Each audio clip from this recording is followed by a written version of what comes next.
नून league के अरकान ये दावा कर रहे हैं कि जी बस बहुत जल्द अब देखिएगा सऊदी अरब से और यूएई से जो रिक्वायर्ड मनी है वो आ जाएगी और फिर इंतज़ाम हुकूमत जो है, कारोबार हुकूमत चलेगा। 5 महीने गुजर गए लेकिन वो फैसला जो इस वक्त की पीडीएम की जो हुकूमत वक्त है, फेडरल गवर्नमेंट, उन्होंने उसको इम्प्लीमेंट नहीं किया। कोई मामूली सी बात हो तो वो नेशनल सिक्योरिटी का इशू बन जाता है। अगर इनका कहीं कोई ऐसा काम पकड़ा जाए जो बिल्कुल गैर कानूनी है, उस पर इसलिए बात ना करें कि ये एक नेशनल सिक्योरिटी का इशू है। रियल सेंस में इंस्टीट्यूशनल कोलैप्स यानी कि जो स्टेट ऑफ पाकिस्तान है उसके लिए बड़े शदीद किस्म के खतरात जो हैं वो लाक हो चुके हैं। उसकी वजह ये है कि आपको कहीं से भी कोई रिलीफ नजर ही नहीं आ रहा है। सब्सक्राइब करें और बेल दबाएं ताकि कोई खबर रह न जाए।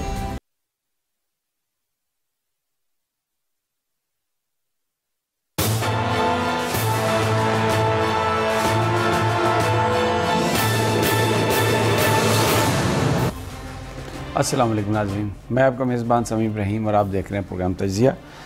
मुझे ज्वाइन किया है कराची से शुएब बरनी साहब, हमारे सीनियर कॉरेस्पॉन्डेंट भी हैं और डिप्टी ब्यूरो चीफ। अबू ज़र सलमान न्याज़ी एडवोकेट, बड़े मशहूर वकील भी हैं। इमरान खान साहब की जो लीगल टीम है उसका हिस्सा हैं। ये इन्होंने लाहौर से हमें ज्वाइन किया है। और फ़खर रहमान साहब इस्लामाबाद से ही इन्होंने हमें ज्वाइन किया स्काइप के ज़रिए। ये भी किसी तारीफ़ के मोहताज नहीं है। और आज जो मौज़ूआत हैं उन पर एक तो पाकिस्तान में जो सारी सियासी सरगर्मियाँ हैं उस पर बातचीत करेंगे।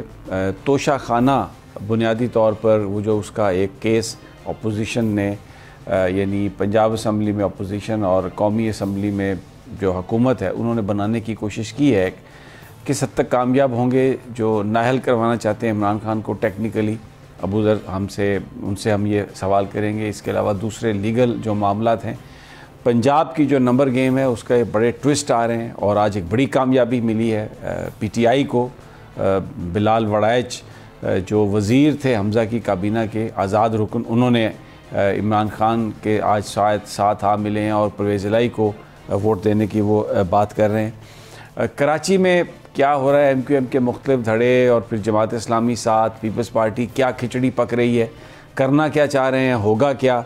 और chief of army staff Saudi Arab के दौरे पर हैं, फिर वो यूएई भी जाएंगे। हमेशा जो भी नया चीफ़ बनता है ये दौरा करता है, लेकिन इसका ताल्लुक जो है इस वक्त हमारी इक़्तिसादी हालत से जोड़ा जा रहा है। और नून लीग के अरकान ये दावा कर रहे हैं कि जी बस बहुत जल्द अब देखिएगा सऊदी अरब से और यूएई से जो रिक्वायर्ड मनी है वो आ जाएगी और फिर इंतज़ाम हुकूमत जो है, कारोबार हुकूमत चलेगा। हो सकता है कारोबार हुकूमत चल जाए, लेकिन जो आवाम की सिर्फ सूरत हाल है उसमें तो हमें इस तब्दीली की कोई भी उसमें बात नहीं है। एक और जो बात है बड़ी अहम जो आज हम जिस पर बात करेंगे वो ये है कि एक जनरल बाजवा जो हैं वो फ़ौज से तो रिटायर हो गए हैं, लेकिन उसके बाद हम देख रहे हैं कि बहुत एक्टिव है। वो सहाफ़ियों को बुलाते हैं, 4, 5, 6 कभी यूट्यूबर्स हैं उनमें, कभी एंकर्स हैं, कभी उनमें वर्किंग जर्नलिस्ट हैं, और उनको बुला के न सिर्फ वो अपनी पोजीशन क्लियर करने की कोशिश करते हैं, लेकिन इसके साथ साथ ही सूरत हाल का सारा जो मलबा है वो इमरान खान पर डालने की कोशिश करते हैं। तो एक सवाल अबू ज़र साहब से पूछेंगे, आज के सरकारी अफसर जब रिटायर होता है तो फिर उसकी सियासी जो सरगर्मियाँ हैं उस पर पाबंदी होती है, लेकिन ये जो एक ऑफ द रिकॉर्ड गुफ्तगू के नाम से सहाफ़ियों को बुला लेना और स्टेट सीक्रेट्स जो हैं ये ऑलमोस्ट कि जी वो क्या कर रहे थे, क्या नहीं कर रहे थे, वो शेयर करना इस तरीके से, जब आप यूनिफॉर्म में भी नहीं हैं, तो क्या कोई कानून रोक सकता है? या ये वो तबका है जो अगर रिटायर हो जाए तो उसके बाद भी इतना ताकतवर है कि इनके साथ किसी तरह की आप कानूनी ज़बान में भी बात आप नहीं कर सकते? तो ये आज के मौज़ूआत हैं। लेकिन सबसे पहले अबू ज़र सलमान की तरफ चलते हैं। न्याय साहब, बहुत बहुत शुक्रिया, आपने हमें ज्वाइन किया। आम तासुर है इस वक्त नून लीगी जो देने की कोशिश कर रहे हैं कि जनाब इमरान खान साहब को तो टेक्निकली नॉकआउट कर दिया जाएगा, उनको तो नाअहल कर दिया जाएगा, तोशा खाना का केस बड़ा ज़बरदस्त है। मैं ये आपसे इसलिए सवाल कर रहा हूँ क्योंकि आपने इस्लामाबाद हाई कोर्ट से एक ऑर्डर लिया, वफाकी काबीना को ये हदायतनामा जारी करवाया कि अभी तक जिसने भी हमारे हुक्मरान ने या ताकतवर लोगों ने जो भी तोशा खाना से तहाइफ लिए हैं अपने पैसे दे के, उस सब की तफसील जो है वो आ जाए सामने। तो इसका मुझे मकसद ज़रा बता दीजिए और अभी तक कितनी कामयाबी आपको हो रही है इस हवाले से। देखें समी साहब, मैंने 23 अप्रैल 2022 को लेटर लिखा था सेक्रेटरी कैबिनेट को कि मुझे डिटेल्स चाहिए 1947 से लेके 2022 तक जितने भी प्रेसिडेंट्स और प्राइम मिनिस्टर जो गुजरे हैं हमारे, उन्होंने जो तोशाखाना से गिफ्ट लिए हैं और उसके अवज़ कितने पैसे दिए और उन जो गिफ्ट लिए थे उनकी क्या मार्केट वैल्यू असेस हुई थी। तो मुझे सेक्रेटरी कैबिनेट ने उसके 6 दिन बाद रिफ्यूज़ कर दिया कि मैं ये प्रोवाइड नहीं कर सकता इन्फॉर्मेशन क्योंकि क्लासिफाइड है। तो मैंने फिर कानून के तहत मैं चला गया इंफॉर्मेशन कमीशन ऑफ पाकिस्तान में। वहाँ पे इंफॉर्मेशन कमीशन ऑफ पाकिस्तान ने फ़ैसला दिया कि जो मैंने प्रोवाइड की है इंफॉर्मेशन वो सारी मुझे जो मांगी है इंफॉर्मेशन मुझे सारी प्रोवाइड की जाए और उन्होंने मेरे हक़ में अपील अलाउ कर दी। तो लेकिन वो 29 जून 2022 को फ़ैसला आया, लेकिन 5 महीने गुजर गए, लेकिन वो फ़ैसला जो इस वक्त की पीडीएम की जो हुकूमत वक्त है फेडरल गवर्नमेंट, उन्होंने उसको इम्प्लीमेंट नहीं किया, उन्होंने मुझे इंफॉर्मेशन मेरे साथ शेयर नहीं की in clear violation of the orders and the judgement of the information commission of Pakistan. फिर मुझे मजबूरन इस्लामाबाद हाई कोर्ट का दरवाज़ा खटखटाना पड़ा। मैंने रिट फाइल की इस्लामाबाद हाई कोर्ट कोई 25 ये दिसंबर को 2022 को, और 26 को उसकी हेयरिंग हुई। उसमें केस आर्ग्यू हुआ आधा घंटा। उसमें जज साहब ने फिर कैबिनेट डिवीज़न को डायरेक्शन दिए कि आप एक जामिया रिपोर्ट जमा कराएं कि क्यों आपने इंफॉर्मेशन कमीशन का अभी तक जो ऑर्डर है वो इम्प्लीमेंट नहीं हुआ, क्योंकि उसको 5.5 महीने गुजर चुके हैं। तो मैं तो सिर्फ इस्लामाबाद हाई कोर्ट इस वजह से गया हूँ क्योंकि ये इंफॉर्मेशन कमीशन का ऑर्डर जो है वो इम्प्लीमेंट क्यों नहीं किया जा रहा और मुझे इंफॉर्मेशन क्यों नहीं दी जा रही। और आप कानून में जा सकते हैं, एक स्टैचूटरी बॉडी का अगर ऑर्डर आ जाता है वो इम्प्लीमेंट ना हो तो आप हाई कोर्ट से उस ऑर्डर को इम्प्लीमेंट करवा सकते हैं। तो अभी वो इस महीने के तकरीबन एंड में आखिरी हफ्ते ये वो केस लगेगा और उस पर फिर आके कैबिनेट ने जवाब देना है कि वो इंफॉर्मेशन क्यों नहीं दे रहे। हालांकि ऑर्डर आ चुका है, फाइनलिटी भी अचीव कर चुका है और उसमें ना इन्होंने चैलेंज किया है। तो मुझे समझ नहीं आ रही किस चीज़ से भाग रहे हैं। आपने जब इमरान खान का साहब की जो इंफॉर्मेशन थी 4 साल के उनका टेन्योर था, जितना भी था 3.5 साल का, उसकी सारी इंफॉर्मेशन तकरीबन आप रिलीज़ कर चुके हैं। तो मुझे प्रोवाइड कर दें आप 47 से लेके 2022 तक जितने भी हमारे प्राइम मिनिस्टर्स और प्रेसिडेंट्स आए, मुझे उसमें कोई कबाहत नज़र नहीं आती। क्यों छुपा रहे हैं? अगर इतना आपको ट्रांसपेरेंसी का, अकाउंटेबिलिटी का आप चाहते हैं हो और आपने तोशाखाना पे एक पूरा बयानिया बनाया हुआ है इमरान खान साहब के ख़िलाफ़, तो आप फिर सारों की इंफॉर्मेशन दे दें ताकि पता लग जाए पाकिस्तान की आवाम को इंक्लूडिंग मी कि किसने क्या लिया और उसके बदले क्या पैसे दिए। सारा दूध का दूध और पानी का पानी हो जाए। अच्छा, आप क्योंकि इस मामले को देख रहे हैं तो ये कई दफ़ा आ चुका है प्रेस में भी कि गाड़ी जो है वो लेने का इख्तियार नहीं होता, ख़रीदने का इख्तियार नहीं होता तोशाखाना से, लेकिन नवाज़ शरीफ साहब और आसिफ अली जरदारी साहब ने शायद अपने अपने ज़मानों में रूल्स को रिलैक्स करके या उनको वायलेट करके गाड़ियाँ भी ली हैं। इस हवाले से भी कोई आपकी नज़र से भी कोई रिपोर्ट गुजरी? नहीं समी साहब, जो कानून है तोशाखाना का उसमें देखें हम तो इस चीज़ की ख़िलाफ़ हैं कि तोशाखाना होना ही नहीं चाहिए। देखिए आप अपने मुल्क में देखें, साथ इंडिया को देख लें, वहाँ पे वो चैरिटी में चला जाता है सारा। बाकी भी जितने मुल्क हैं जो स्टेट गिफ्ट्स होते हैं वो होना ही नहीं चाहिए तोशाखाना। जो भी था ये कानून इस तरह का बना हुआ था, अब से नहीं शुरू से, कि जिससे आप गिफ्ट ख़रीद सकते हैं थोड़े से पैसे दे के। ये होना नहीं चाहिए था कि जो चीज़ हो रही थी कानून के तहत हो रही थी। देखिए अभी मैं आपको बताऊँ, जो इमरान खान साहब का केस है इसी का ऑफशूट निकलता है। तो तोशाखाना जिसका इतना बड़ा हवा बनाई हुई है वो, उसमें देखिए कानूनी तौर पे इमरान खान साहब ने कोई रूल वायलेट नहीं किया। आप इस चीज़ पे बहस कर सकते हैं कि जी एक प्राइम मिनिस्टर को ये गिफ्ट लेने चाहिए नहीं लेने चाहिए, आप अखलाकियात की डिबेट कर लें अगर करनी भी है, लेकिन कानूनी तौर पर कोई वायलेशन किसी कानून की नहीं हुई। अगर वो उन्होंने गिफ्ट लिए, उल्टा उन्होंने 20 से 50% कर दिए जो उस पर पेमेंट करनी होती है आपको असेस्ड वैल्यू की।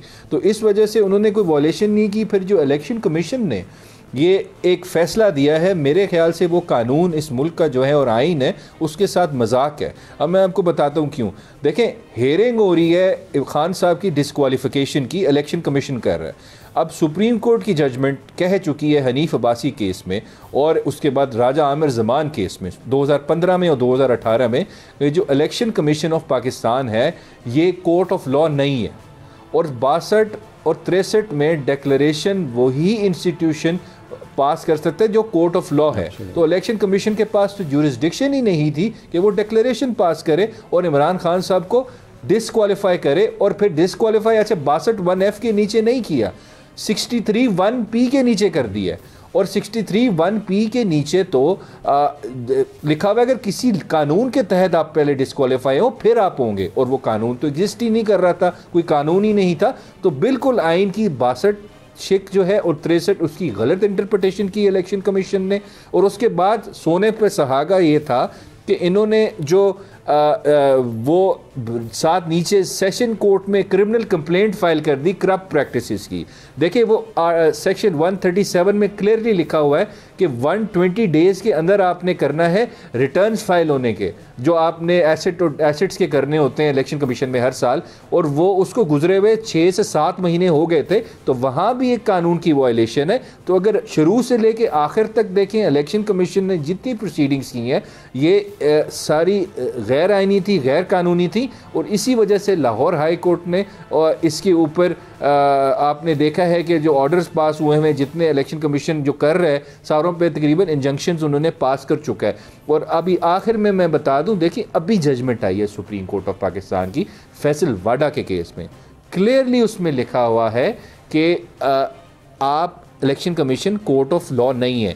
ये आर्टिकल 62 और 63 की क्वालिफिकेशन डिस्क्वालिफिकेशंस पे कोई रूलिंग नहीं दे सकता, और उसके बाद ही प्रोसीडिंग्स चल रही हैं। फिर आखिर में आज लाहौर हाई कोर्ट में रिट फाइल होती है, अली ज़फ़र साहब अपेयर हुए हैं, उन्होंने चैलेंज किया है ये सारी प्रोसीडिंग्स जो इलेक्शन कमीशन ने एज्यूम की ज्यूरिसडिक्शन तोशा खाना के केस में, और उसके बाद जो चल रही हैं, उसके बाद पार्टी हेड से हटाने के लिए जो प्रोसीडिंग्स चल रही हैं, वो सारी की सारी चैलेंज कर दी। और आज लाहौर हाई कोर्ट ने उसमें स्टे ऑर्डर कर दी है, और इलेक्शन कमीशन को कोई कोर्सिव ऑर्डर लेने से मेयर कर दी, रोक दिया है, रिस्ट्रेन कर दिया है, स्टे ग्रांट कर दिया है।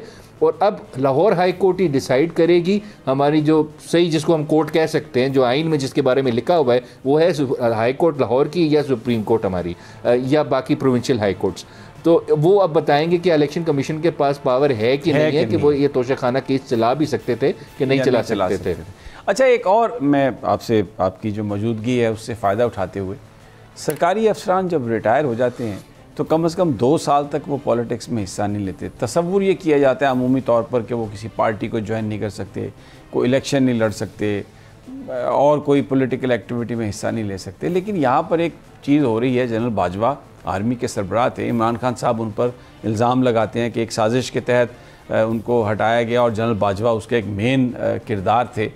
अब जनरल बाजवा क्या कर रहे हैं कि सहाफ़ियों को बुलाते हैं रोज़ाना, 5, 4, 6 सहाफ़ियों को ऑफ द रिकॉर्ड कन्वर्सेशन के नाम पर हर बात उनके साथ करते हैं। वो मुख्तलिफ वीलॉग्स में, मुख्तलिफ स्टोरीज़ में वो चीज़ें छप रही हैं, लेकिन कोई उनको पूछने वाला नहीं है कि वो इंतहाई ऐसी इम्पॉर्टेंट बातें जो स्टेट सीक्रेट जिन्हें हम कहा जा सकता है, जो जिनका ताल्लुक गवर्नेंस से है, जो उस वक्त फ़ैसले लिए गए, तो वो बड़े आराम से वो सारे फ़ैसले बयान फरमा रहे हैं।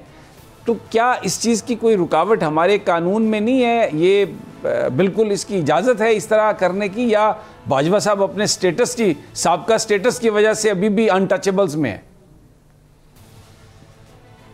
जी देखें समी साहब, बिल्कुल आपने बजा फरमाया।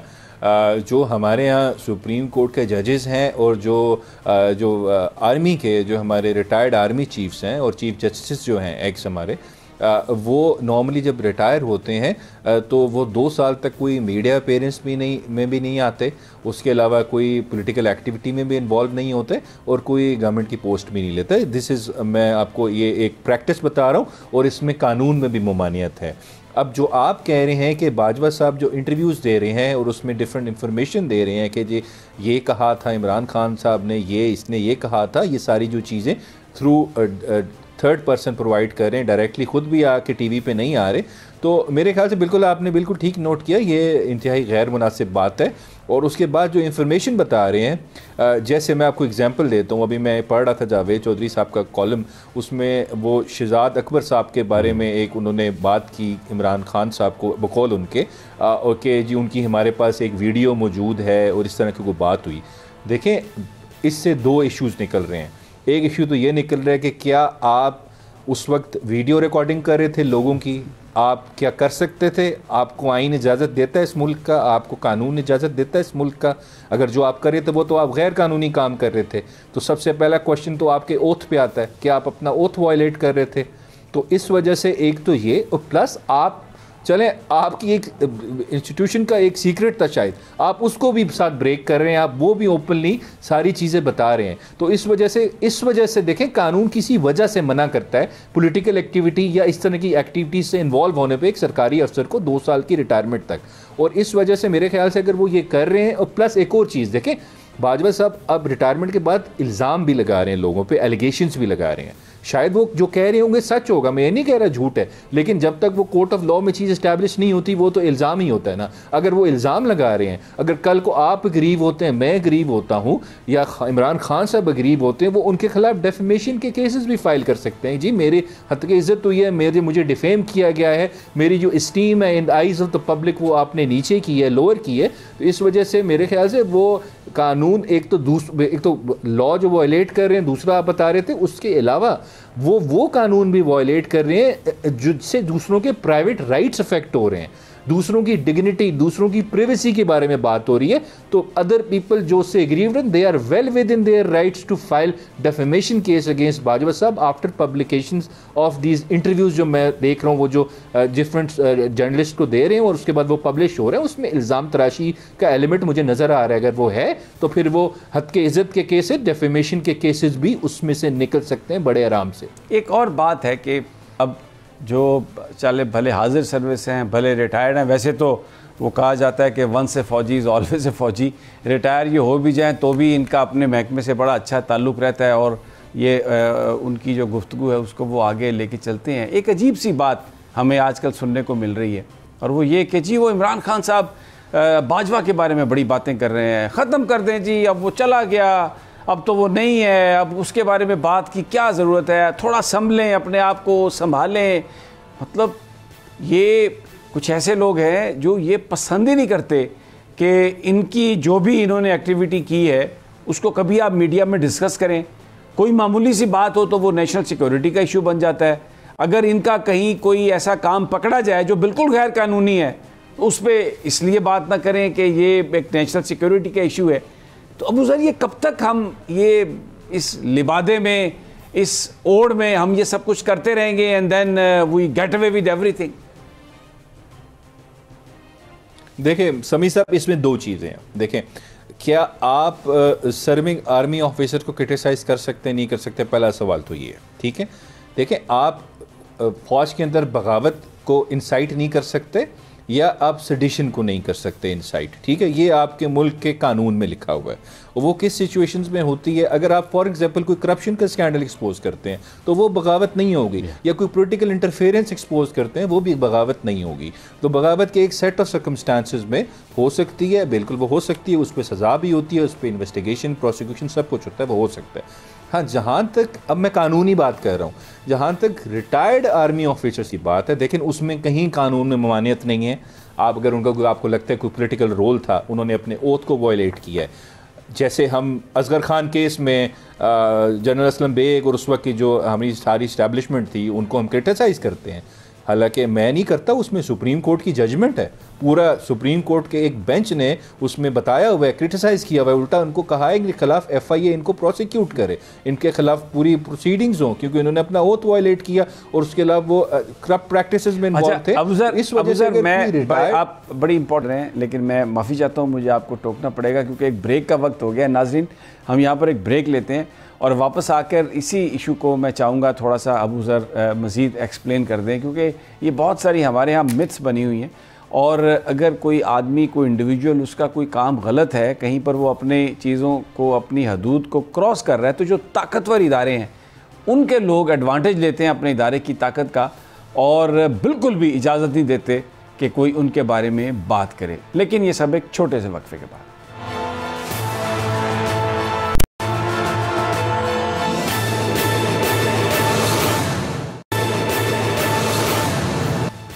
Welcome back. हम बहुत सारी जो पाकिस्तान में मसाइल हैं उन पर बात कर रहे थे।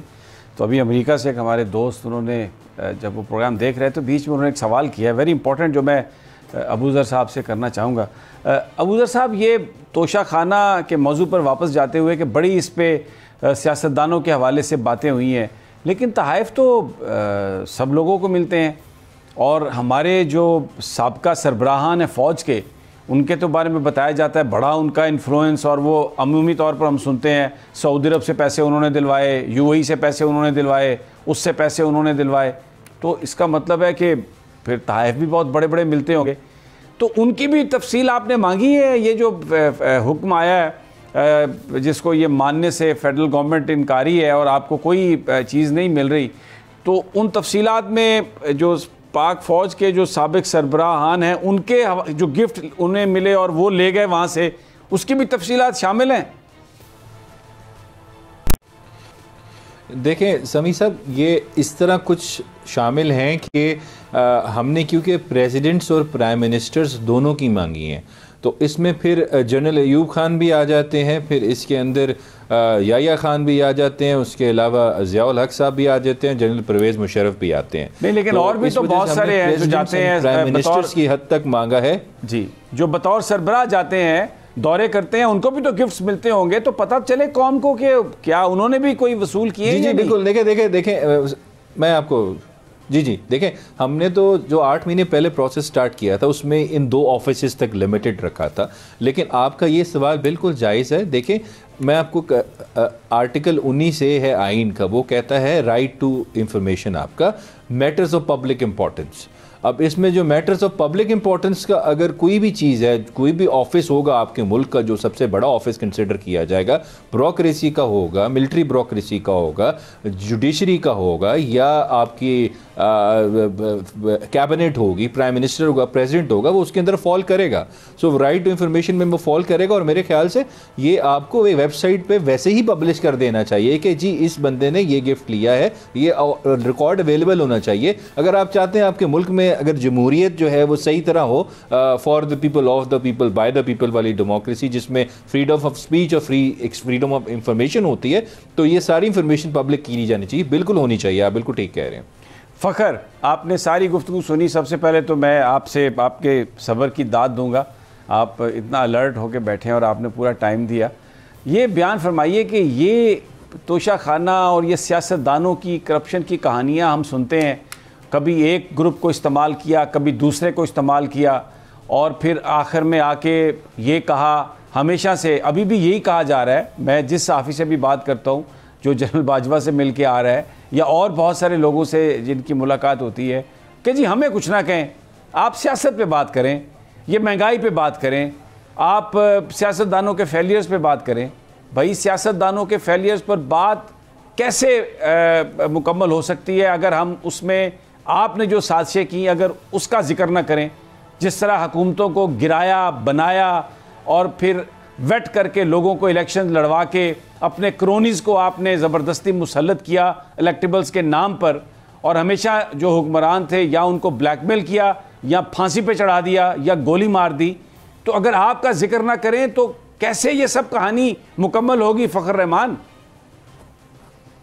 जी समी, ये तो 8 महीने 9 महीने के अंदर आपने देख ही लिया कि 9 अप्रैल को जो गलत बुनियाद रखी गई थी, उसके बाद सारी इमारत जो है वो धर्मतख्ता होने जा रही है।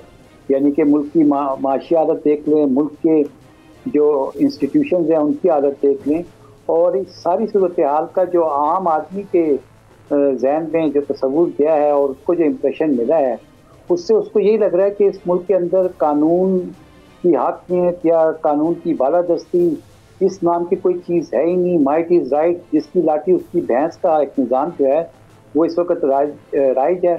और जिस तरह से अबूज़र साहब बता रहे थे आपको कानूनी पहलू, तो ये बिल्कुल सही है कि यकतरफा तौर पर आप कहें कि जी उनको तो मलाइन करते जाएं आप और हम हमारी तरफ उंगली मत उठाएं, ऐसा नहीं हो सकता। जब आप बात करेंगे किसी के लिए करेंगे तो वो डेफेमेशन में भी आएगी, वो पॉलिटिक्स में भी आएगी। और फिर जिस तरह से चीज़ें आ रही हैं तो आपको तो पता ही है कि ऑफिशियल सीक्रेट एक्ट की वायलेशन की धमकी तो साबिक वज़ीर आज़म इमरान खान को दी गई थी साइफर के मामले में, और फिर उसके बाद से जो चीज़ें सामने आई हैं वो मेरा ख्याल में ऑफिशियल सीक्रेट क्या, इस वक्त जितना भी कानून है उसकी धज्जियाँ उड़ती गई हैं। और कोई कार्रवाई नहीं हो रही है। जिस तरह से आज इमरान खान ने प्रेस कॉन्फ्रेंस की, एक FIR नहीं उनकी दर्ज हो सकी, और अरशद शरीफ का केस हो, आपका केस हो, मीडिया की आज़ादी का केस हो, हर तरफ आपको लाकानूनियत जो है वो नज़र आ रही है। और इस वक्त मैं आपको ये बात बिल्कुल बड़े वसूख के साथ आपको कह रहा हूँ कि रियल सेंस में इंस्टीट्यूशनल क्लैप यानी कि जो स्टेट ऑफ पाकिस्तान है उसके लिए बड़े शदीद किस्म के खतरात जो हैं वो लाक हो चुके हैं। उसकी वजह ये है कि आपको कहीं से भी कोई रिलीफ नज़र ही नहीं आ रहा है, और फिर इसका नतीजा जो है वो गलत ही निकलेगा। अच्छा, और इसमें अभी फ़खर इसमें एक मैं आपकी बात काट रहा हूँ। नून लीग के ज़राए इसाक डार साहब को कोट करके ये कह रहे हैं कि सऊदी अरब से भी पैसे आ जाएंगे, UAE से भी पैसे आ जाएंगे, और हाई प्रोफाइल दौरे हो रहे हैं, और डेफिनेटली जनरल आसम मुनीर कोशिश भी कर रहे होंगे, पाक फ़ौज के सरबराह हैं और फ़ौज ने हमेशा अपना एक रोल प्ले किया है, कोशिश भी करेंगे डेफिनेटली। लेकिन जिस तरीके से मामला चल रहे हैं, अगर कुछ पैसे आ भी जाएं तो वो तो जो इंतज़ाम हुकूमत है उसको चलाने में मावन और मददगार हो सकते हैं, आप कुछ अपनी पेमेंट्स दे सकते हैं, लेकिन जो बुनियादी मसला है पाकिस्तान के लोगों का, जिसमें महंगाई है, जिसमें गुर्बत है, जिसमें बेरोज़गारी है, जिसमें लॉलेसनेस है, इसका किसी को कोई एहसास नहीं, इस पर कोई बात करने के लिए तैयार नहीं। हमें हमेशा फिगर्स दे के बता दिया जाता है कि इतने बिलियन डॉलर चाहिए कि ये लोगों के, बैंकों के, IMF के, बैरूनी दुनिया के कर्ज वापस करने हैं। जो पाकिस्तान के अवाम का खून निचोड़ा जा रहा है, उनकी हड्डियों से जो गोश्त उतारा जा रहा है, न किसी को इसका एहसास है, न जिम्मेदारी है, न कोई इस हवाले से बात करने के लिए तैयार है। जी समीर, आपने बड़ी अच्छी बात की। 2-3 इवेंट्स आपके सामने अभी हुए हैं। कौमी सलामती कमेटी का इजलास हुआ है। जब कोई मसला कौमी सलामती कमेटी में जाता है तो इसका मतलब है कि मामलात जो हैं वो इंतहा दर्जे पे पहुंच चुके हैं, अदरवाइज तो कौमी सलामती कमेटी का मसला ही नहीं बनता। इसका मतलब ये कि आपका जो फाइनेंशियल और मईशत का मामला है वो नेशनल सिक्योरिटी का मामला बन चुका है। और 2 मीटिंग्स हुई। पहली मीटिंग में कहा गया कि आप वे फॉरवर्ड लेकर आए, दूसरी में आए तो वे फॉरवर्ड तो कुछ निकला नहीं। अब ये जहाँ तक तो ये पाकिस्तान के दोस्त ममालिक से पैसों की बात थी, तो आप देख चुके हैं 8 महीने के अंदर कहाँ पे भी आप कशकोल लेके नहीं गए, लेकिन आपको कुछ नहीं मिला।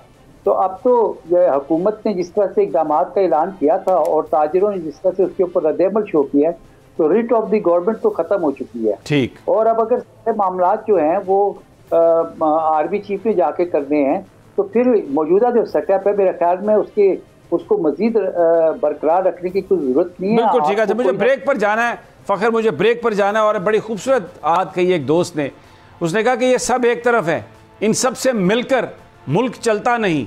एक तरफ इमरान खान है और मसला ये है कि उसको आने नहीं देना, इनसे चलता नहीं है, तो बीच में कौम जो है वो लटक रही है, कुछ समझ नहीं आ रहा वो क्या करेंगे। लेकिन यहाँ पर एक छोटा सा वक्फा, वापस आते हैं तो शुएब बरनी साहब को भी इंक्लूड करेंगे गुफ्तगू में। और वो जो एस्टेब्लिशमेंट के जिनको बच्चे कहा जाता है, जो हमेशा तोड़ते हैं, जमातें बनाते हैं हुकूमतें बनाने गिराने के लिए कराची में, उनकी क्या सूरत हाल है, सब एक ब्रेक के बाद।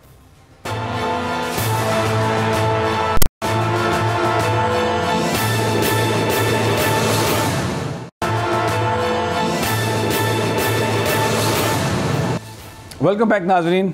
आज़म चौधरी साहब लाहौर प्रेस क्लब के सदर, उन्होंने भी हमें वक्फे के बाद ज्वाइन किया है। लेकिन पहले मैं शुएब बरनी की तरफ। शुएब, ये MQM के जो सारे कायदीन हैं, वैसे तो ये MQM पाकिस्तान है, लेकिन अमली तौर पर हमने देखा है कि इनकी जो डोरियां हैं वो कहीं और से हिलती हैं, फिर ये इकट्ठे हो जाते हैं, बायकाट भी कर लेते हैं। जब इनके महान लीडर यहाँ पर थे तो वो भी इसी तरह जज्बाती अंदाज में जब पीछे से मैसेज आता था तो बायकाट करते थे। तो अभी क्या हो रहा है, ये कोई इकट्ठा कर रहा है इनको, या ये खुद से इकट्ठे होने की कोशिश कर रही हैं पुतलियाँ?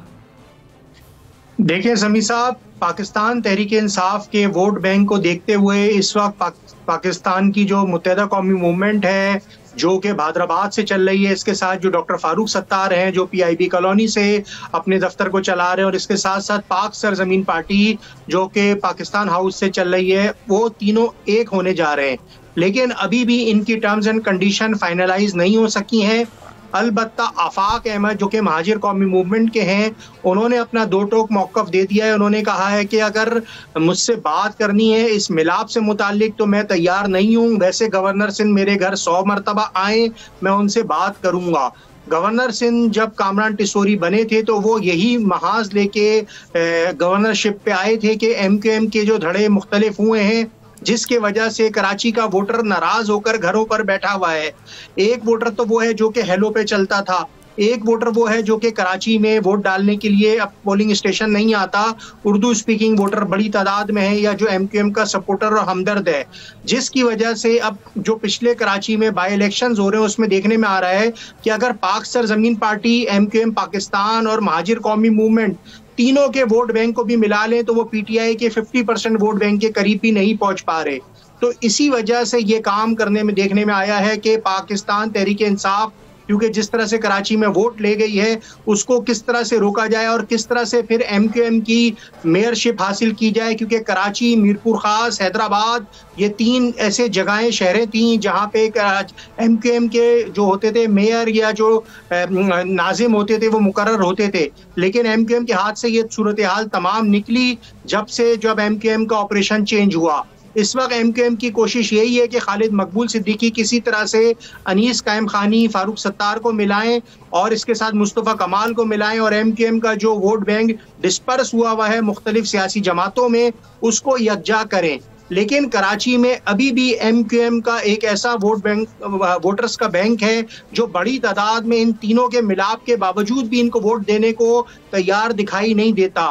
वो कहता है जब मिलाना है तो सबको मिलाओ, वरना इस तरह के इश्तराक का वक्ती तौर पे कोई फायदा नहीं है कि अगर बल्दियाती इलेक्शन से पहले आप एक हो जाएं और बाद में फिर एक दूसरे को आप लोग बुरा भला बोलते रहें। ठीक हो गया। अभी भी टर्म्स एंड कंडीशंस तय नहीं है, कोशिशें हो रही हैं, लेकिन सब मिल भी जाएं तो भी PTI का मुकाबला नहीं कर पाते। आज़म चौधरी साहब, अब ज़रा पंजाब पर आ जाएं। लाहौर में बड़ी आज कामयाबी PTI की, बिलाल वड़ाइच MPA, उन्होंने वो इमरान खान की हमायत। दूसरा, सब्तैन साहब को मैं सुन रहा था, जो मजलिस वहदत अल मुस्लिमीन है, उनके इमरान खान साहब से कोई इशू नहीं है, परवेज़ इलाही साहब के हवाले से कुछ तहफ़्फ़ुज़ात हैं, लेकिन सब्तैन साहब कह रहे थे कि वो क्लियर हो जाएंगे, उस पर परवेज़ साहब बात कर रहे हैं और आज रात वो क्लियर हो जाएगा। मोमना वहीद के बारे में भी ही वॉज़ वेरी ऑप्टिमिस्टिक। तो क्या, व्हाट डू यू सी, आप क्या देखते हैं? मजलिस वहदत मुस्लिमीन के जब उनके लीडरों ने यहाँ पे प्रेस कॉन्फ्रेंस की, नेशनल प्रेस क्लब में, उसके बाद मेरी मुलाकात हुई उन लोगों से। उनका कोई इतना सीरियस ग्रीवियंस नहीं है पंजाब के हवाले से और KPK के हवाले से, बहुत माइनर से इशू है। उनका असल ग्रीवियंस ये था कि GB को जो फंड नहीं फेडरल गवर्नमेंट रिलीज़ कर रही, वो उनका मेन बुनियादी नुकता था। उन्होंने इस चीज़ का बड़ा खुल के इज़हार किया। लिहाजा ये पंजाब वाला कोई इतना गंभीर वो इशू नहीं, वो सेटल हो जाएगा। दूसरी बात यह है कि देखें, पंजाब में दोबारा एक दफ़ा फिर उस स्टेबल गवर्नमेंट को डिस्टेबलाइज करने के लिए जो एक दफ़ा फिर शुरू किया गया सारा कुछ, मैं समझता हूँ कि इसका कोई फ़ायदा नहीं होना। आप कोर्ट के जो लाहौर हाई कोर्ट के ऑर्डर्स हैं, अगर उसको देखें, उसमें सिर्फ एक पाबंदी लगाई गई है कि आप 11 तारीख तक आप असम्बली तोड़ेंगे नहीं। ये नहीं उसमें टाइम फ्रेम दिया गया या पाबंदी लगाई गई कि आप इतने दिनों में एतमाद का वोट लेंगे। लिहाजा पंजाब में मैं नहीं समझता कि वो उनको कोई परेशानी या ख़तरा है। अगर आप इजाज़त दें तो मैं कराची के हवाले से एक छोटी सी बात करना, जो आपके पास टाइम शॉर्ट है। अब देखें, ये तमाम पार्टियां, एक तरफ इस्टेब्लिशमेंट ने ऐलान किया कि अब हमारा कोई सियासत के अंदर अमल दखल नहीं होगा, कोई मुदाखलत नहीं होगी। जब MQM के धड़े इकट्ठे किए जा रहे हैं और उसमें एक परसेप्शन पाई जाती है कि तमाम धड़े ये लंदन से कनेक्टेड हैं, राब्ते में हैं। दूसरी तरफ बलोचिस्तान में बाप की पार्टियां इकट्ठी करके बाप के लोगों को उसमें शामिल किया जा रहा है पीपल्स पार्टी में। तो इसका हम क्या नतीजा अखज़ करें? इसका एक ही नतीजा, टाइम मेरे पास कम है, इसका एक ही नतीजा अखज़ करते हैं कि जो कि हम पॉलिटिकल हैं, हम उन पे तो यकीन करते हैं, लेकिन मेरा ख्याल है अभी जो रेमिनेंट्स हैं पिछले सिस्टम के, शायद अभी वहाँ इंस्ट्रक्शंस ये पहुँची नहीं है। अब देखना ये है, वैसे तो व्हाट्सएप का ज़माना है, यूँ आप बटन दबाएँ तो इन्फॉर्मेशन पहुँच जाती है, लेकिन मुझे लगता है कि वो बज़रिया मेल आ रही है और वो डाकिया भी हमारे शोरकोट का लगता है, नसीर डाकिया। अब देखते हैं कब उनके पास इन्फॉर्मेशन पहुंचती है। इजाज़त दीजिए, कल तक इंशाल्लाह मुलाकात होगी, अल्लाह निगहबान।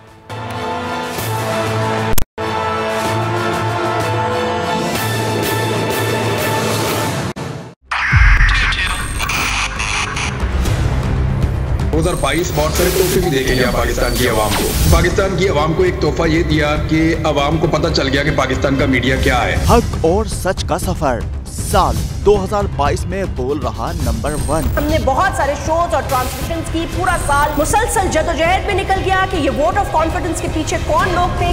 तोड़े रेटिंग के सभी रिकॉर्ड। सोशल मीडिया पर भी सबसे ज्यादा तेजी से 2.4 बिलियन व्यूज का संगे मील अबूर किया।